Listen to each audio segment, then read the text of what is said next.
Salutare! Acesta este primul episod cu Just Cause 4. Am văzut câteva clipuri pe internet și mi-a atras atenția jocul.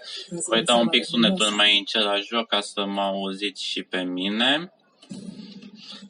Jocul pare ceva gen GTA, nu știu exact despre ce este vorba, dar vom descoperi împreună. Așteptăm aici să treacă această introducere. You have briefed me on this man before, Commander Morales. Nu știu dacă pot eu să sar peste ea cumva. Uite că am o variantă. Bun, se pare că ăsta suntem noi. Foarte interesant. Click dreapta mi-apare, să vedem ce face. Nu face nimic? De aici am scos arma. Ne deplasăm. Văd că de pe Q aruncă cu o chestie pe aici. Hop.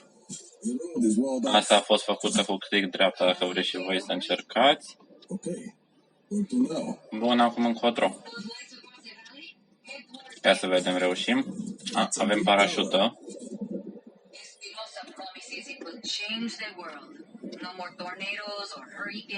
Bun. Pare un joc destul de interesant, să vedem cum este setată grafica. Nu m-am uitat înainte să văd exact. Dar să o dăm pe Very High maxim. Așa se pare.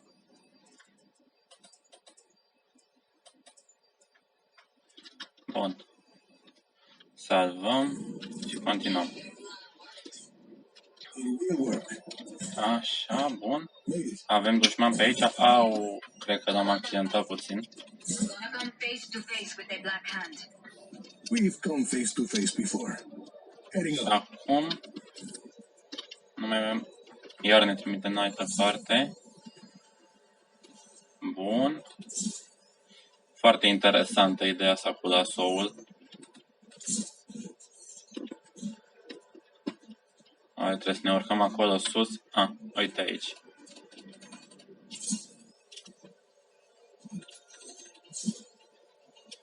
Puteți să-mi recomandați prin comentarii ce jocuri ați vrea să mai vedeți. Văd că avem aici un dușman.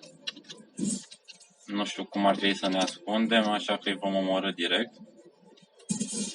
Tac.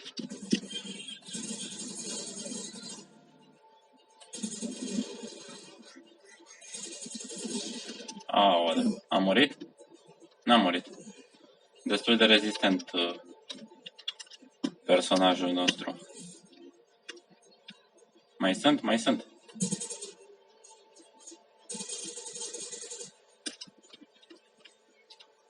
Să dau sunetul un pic mai tare, îmi pare rău, dar înregistrez cu telefonul, pentru că mi s-au stricat căștile și sper să se audă destul de în regulă. Așa că dacă nu mă auziți bine, să nu mă înjurați. Așa. Mai e cineva? Să reîncărcăm arma.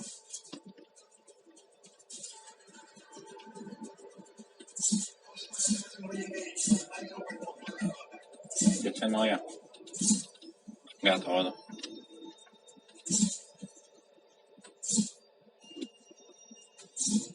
We're too happy to have me poking around.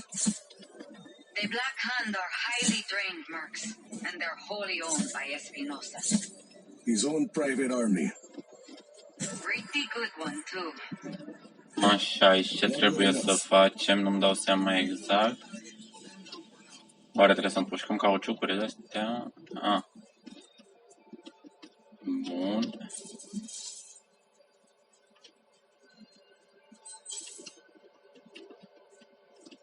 Am reușit. Acum cu parașuta.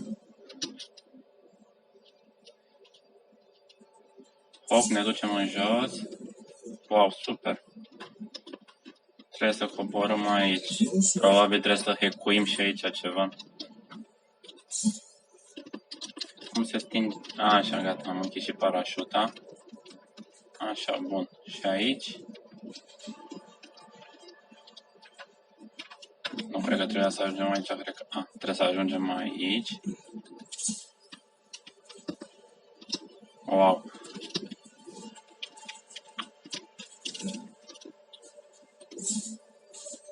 Nu m-am mai jucat de ceva vreme un joc.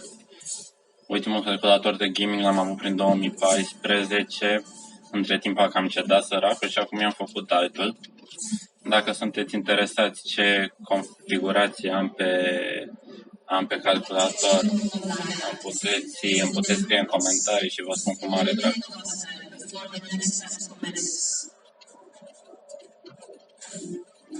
Nu este chiar un super PC de gaming, cred că am dat pe el undeva până în 5.000 de lei, dar duce fără probleme orice joc.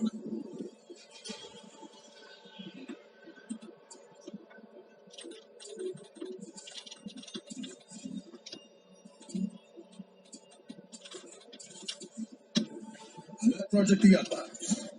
Rico, there's a console further up this structure. Not sure how I'll you... figure it out.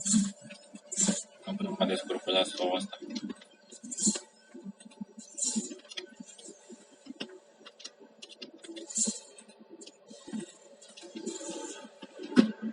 Aoleu.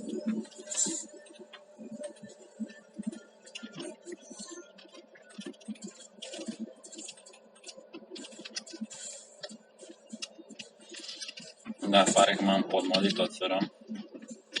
Și vă cam și agita lumea de acolo.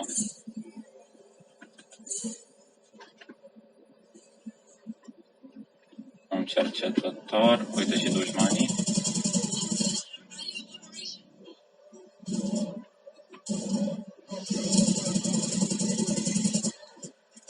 Ce mi se pare interesant este că viața pare destul de multă, adică în alte jocuri dacă erai împușcat atât de mult, erai mort deja. Nu pare cazul și aici.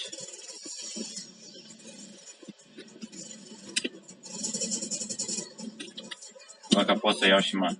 Wow, super. Bun. Cum ar fi să ne aruncăm de acolo?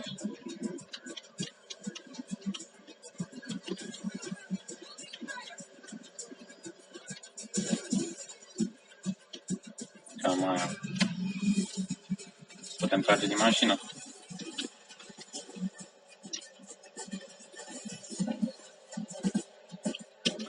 Să ne dăm jos tot. Super.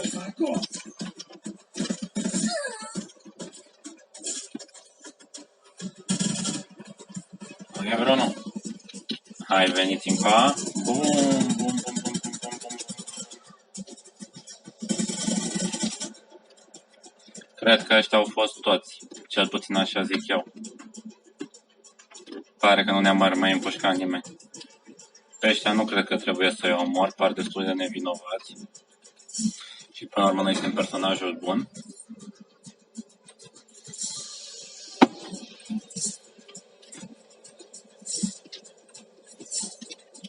Mă distrug controlele astea. Lăsați în comentarii dacă și voi ați avut probleme cu controlul la jocul ăsta. Sau dacă este doar problema mea și nu problema jocului.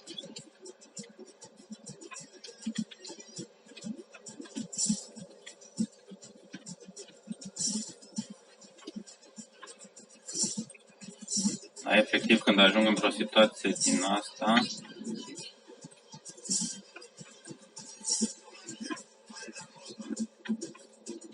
bun, și acum și mai sus.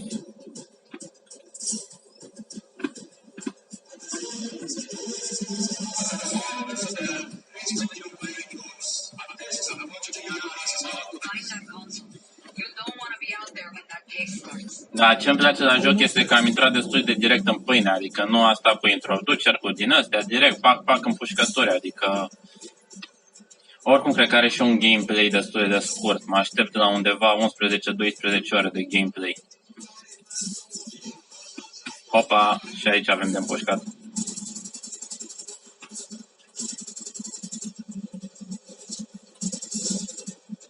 Am fost luat un pic prin surprindere.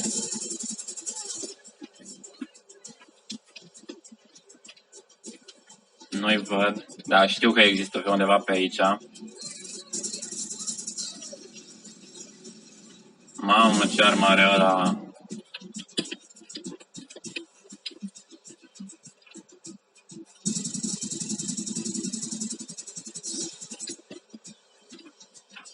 L-am răpus, dar nu mai avem glanțe. Mai avem vreo altă armă?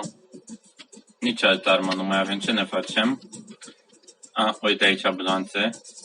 Bun.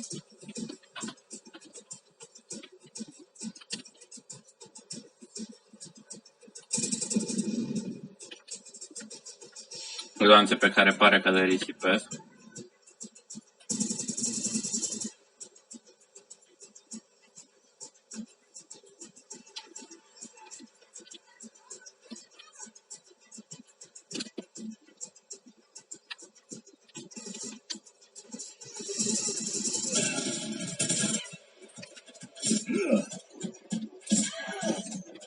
Ia să luăm arma asta.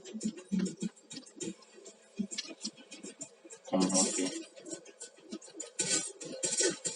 Pare în regulă. Ia să vedem dacă găsim pe cineva să împușcăm cu asta. Da, pare nu-i nimeni. Mi-ar fi plăcut să am ocazia să-l utilizez.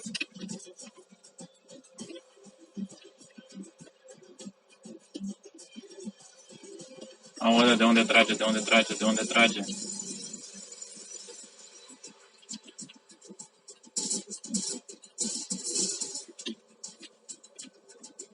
Bun, mai e vreunul?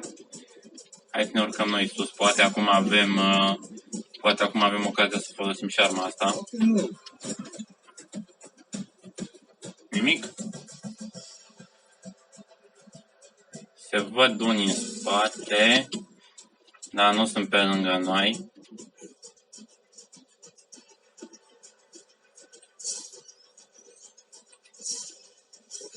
Yeah, I found the console.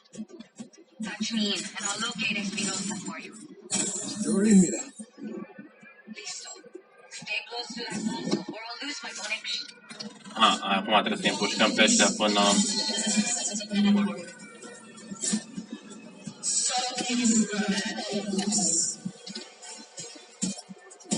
Shit. Avem aici probabil o armă mai... Cum deschidem, cum deschidem? Fuck. Excellent weapons. Well, their black hands never let Roy unprepared. They're trying me. Hai să-i facem praf. E vreunul pe aici, pe unde sunt, mă? Mă enervează că nu-i văd. Că dacă i-aș vedea, n-ar fi nicio problemă, dar... Nu-i văd. Ia să încercăm și cu cealaltă armă. Black hand here. Through security. Just hang in a few more seconds and you'll be able to move, Rico. I'm looking for you. Take your time. Te-ai dus. Încă e în viață.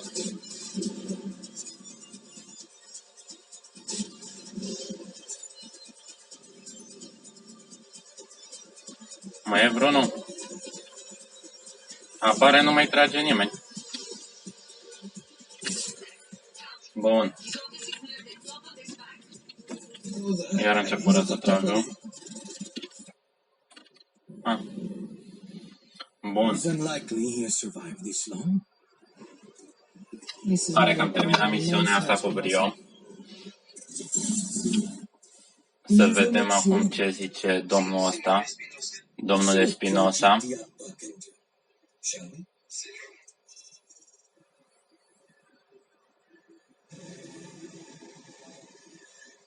Take a few moments for the core to reach full power.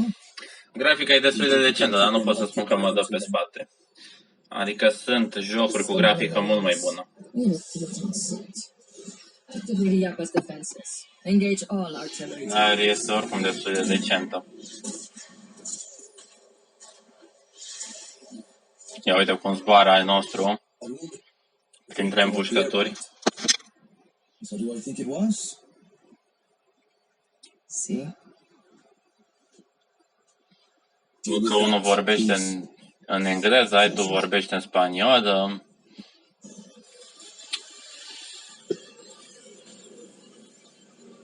Aparent, omul nostru e atacat din toate direcțiile. Și vedem cum se prăbușește. Eu zic că o să se redreseze el cumva. Fac, a scos parașuta.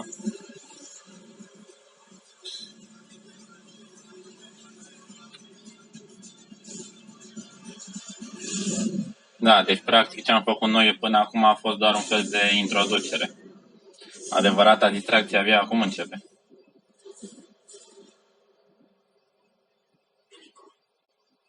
Rico, this is Rihanna. Please respond. Bun, și avem aici pe Rico,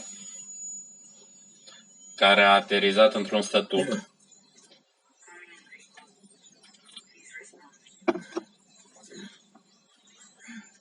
Mira, Din vocea lui Mira auzim cât de îngrijorată este pentru situația prin care trece Rico. see, my weapon is broken.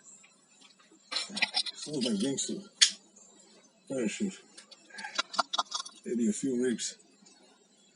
I need to make repairs. I have tools and ammunition. What's your location?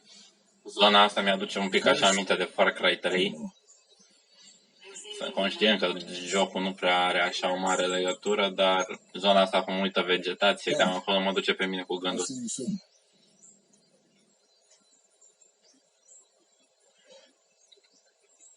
Shit.